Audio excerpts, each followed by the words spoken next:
अनिकेत अनिकेत काय खाणार? निकेत आता नुसतं खाणारच नाहीये, तो शिकणार पण आहे. आणि तुम्ही पण शिकायचंय काय, तर न्यूक्लियस.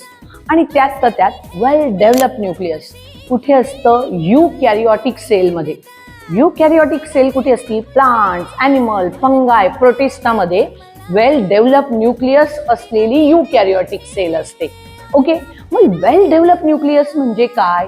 तर ज्या न्यूक्लियसच्या भोवती डबल मेम्ब्रेन म्हणजे न्यूक्लिअर एन्व्हलप असतं, जे आतल्या मटेरियलला प्रोटेक्ट करत असतं, संरक्षण देत असतं.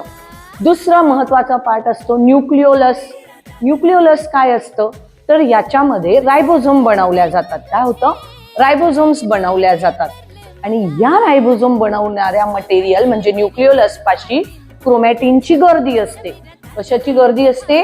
क्रोमॅटिन. क्रोमॅटिन मध्ये काय असतं? तर डीएनए, जे जेनेटिक मटेरियल आहे. क्रोमॅटिन मध्ये काय असतं? डीएनए, जेनेटिक मटेरियल आहे. आणि लास्ट वन असतं न्यूक्लिओप्लाझम. हे जेली लाईक फ्लुइड असतं. न्यूक्लियस मधलं जेली लाईक फ्लुइड असतं. लक्षात ठेवा मुलांनो, न्यूक्लियस जर तुम्हाला समजलं तरच सेल डिव्हिजनचा तुम्हाला मायटोसिस मिओसिस क्लिअर होऊ शकतंय.